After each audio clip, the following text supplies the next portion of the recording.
Hey, I hope y'all are doing great, and thank you for joining me tonight with the bedtime stories. I'm going to read to you tonight, and some of you probably already read it and heard it, but I'm going to read to you A Bad Case of Stripes by David Shannon. It's one of my favorite stories, and I like it a lot because I like all the illustrations and the beautiful bright colors all throughout it. But I also like the storyline in it, and a lot of teachers usually read it on the first day of class because it's about Camilla. It's first day of school, and the lesson to the story is about she loves to eat lima beans but won't do it because all of the other kids make fun of her and don't like lima beans, so she's deciding to try to be like somebody else instead of herself. And the story is about being who you are, being you. So let me start with A Bad Case of Stripes. I'm going to get to the document camera so you can see the beautiful artistic coloring in here.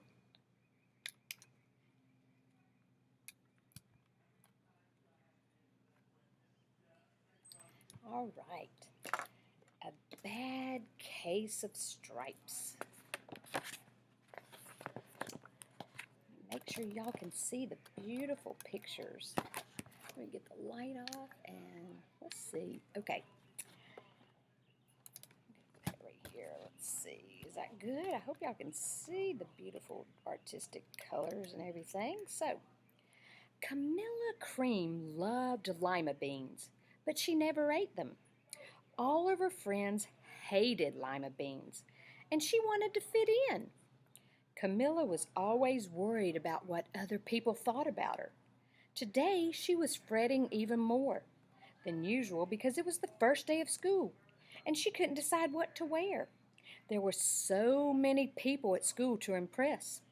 She tried on 42 outfits, but none seemed quite right. She put on a pretty red dress and looked in the mirror, and then she screamed.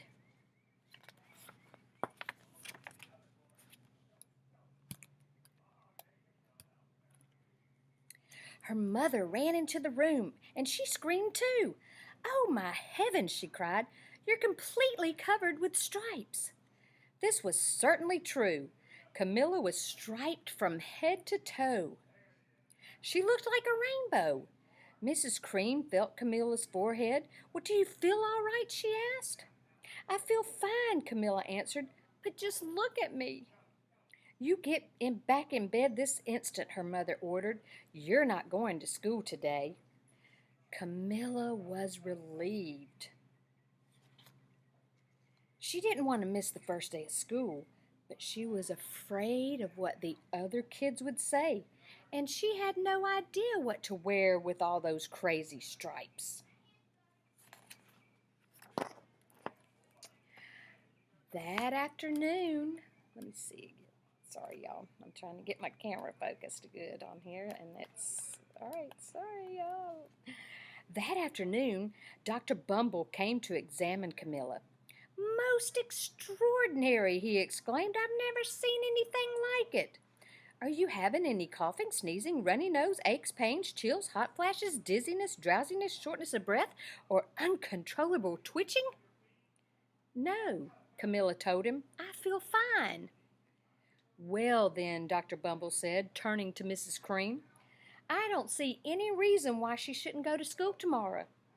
Here's some ointment that should help clear up those stripes in a few days.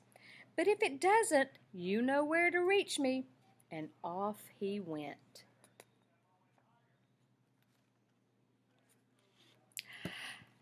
Let me get us all where you can see all these beautiful colors. The next day was a disaster. Everyone at school laughed at Camilla. They called her Camilla Crayon and Night of the Living Lollipop. She tried her best to act as if everything were normal, but when the class said the Pledge of Allegiance, her stripes turned red, white, and blue, and she broke out all in stars.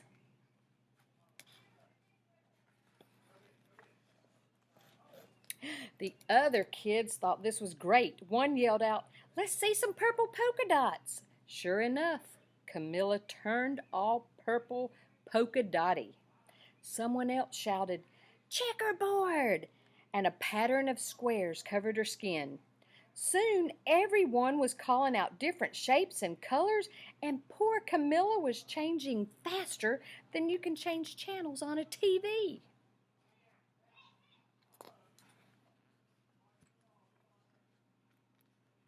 That night, Mr. Harms, the school principal, called. "I'm sorry, Mrs. Cream," he said, "but I'm going to have to ask you to keep Camilla home from school. She's just too much of a distraction, and I've been getting calls from the other parents. They're afraid that those stripes might be contagious." Camilla was so embarrassed. She couldn't believe that 2 days ago everyone liked her, and now nobody wanted to be in the same room with her. Her father tried to make her feel better. "Is there anything I can get you, sweetheart?" he asked. "No, thank you," sighed Camilla. What she really wanted was a nice plate of lima beans, but she had been laughed at enough for one day.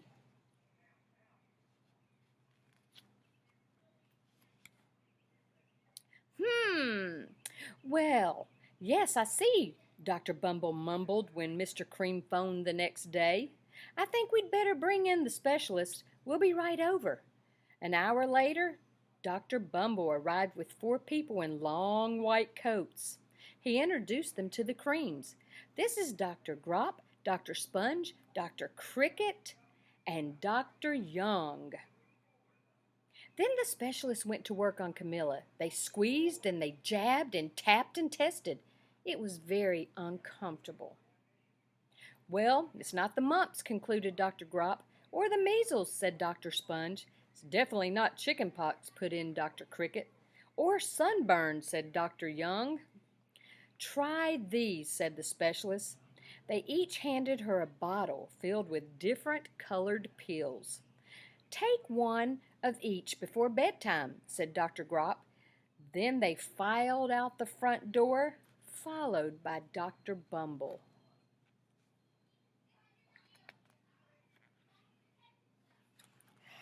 That night, Camilla took her medicine. It was awful. When she woke up the next morning, she did feel different, but when she got dressed, her clothes didn't fit right. She looked in the mirror, and there, staring back at her, was a giant multicolored pill with her face on it.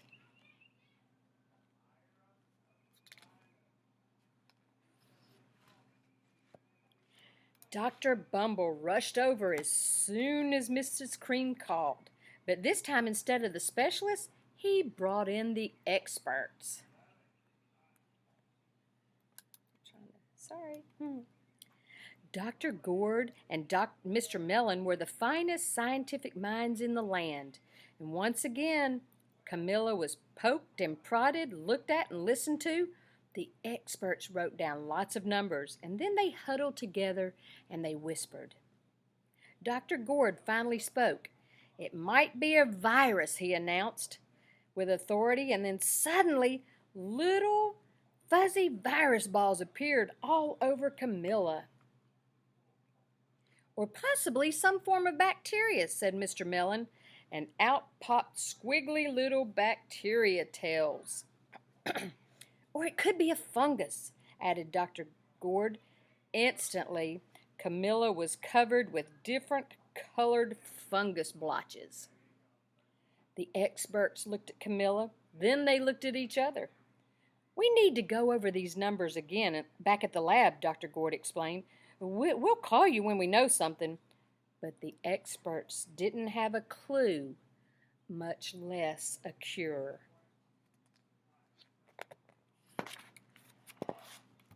By now, the TV news had found out about Camilla.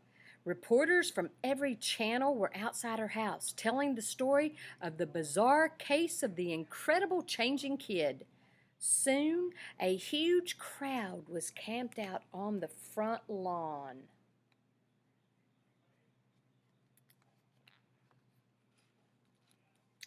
The creams were swamped with all kinds of remedies from psychologists, allergists, herbalists, nutritionists, psychics, and an old medicine man, a guru, and even a veterinarian.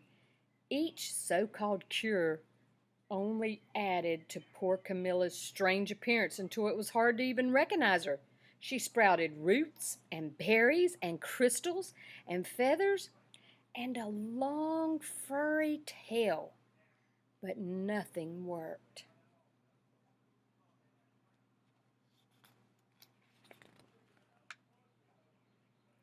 One day, a woman who called herself an environmental therapist claimed that she could cure Camilla. Close your eyes, she said. Breathe deeply and become one with your room.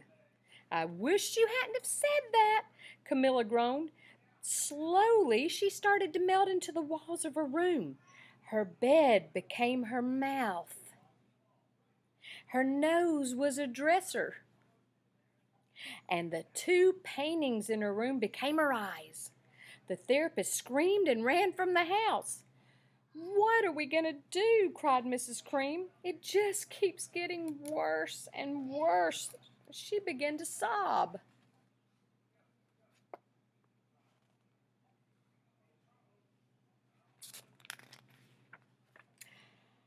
At that moment, Mr. Cream heard a quiet little knock at the front door. He opened it, and there stood an old woman who was just as plump and sweet as a strawberry.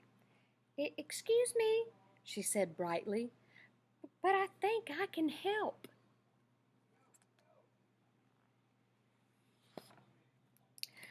She went into Camilla's room and looked around. My goodness, she said with a shake of her head. What we have here is a bad case of stripes. It's one of the worst I've ever seen.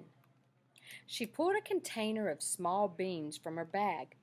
Here, she said, these might do the trick. Are those magic beans? Asked Mrs. Cream. Oh, my, no, replied the kind woman. There's no such thing. These are just plain old lima beans. I'd bet you like some, wouldn't you? She asked Camilla. Camilla wanted a big heaping plate full of lima beans more than just about anything, but she was still afraid to admit it.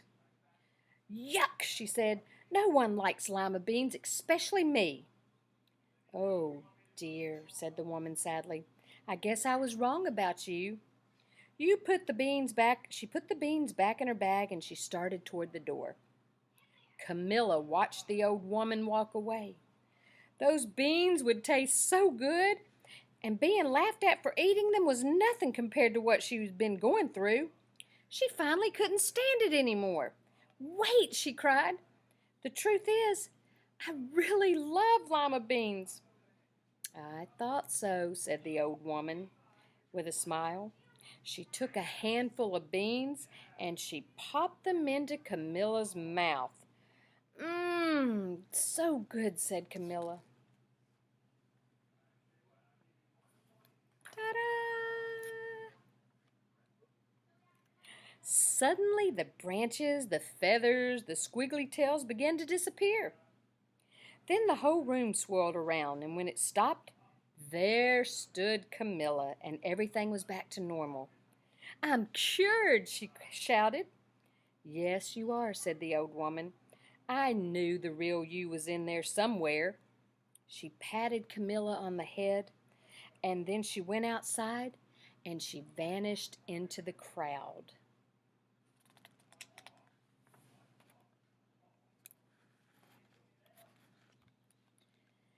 Afterward, Camilla wasn't quite the same. Some of the kids at school said she was weird, but she didn't care one bit. She ate all the lima beans she wanted, and she never even had a touch of the stripes again. The end. I hope you enjoyed that book. Some of you may have already heard it, but it's really, really good, and it teaches a nice little story that it's okay to be who we are.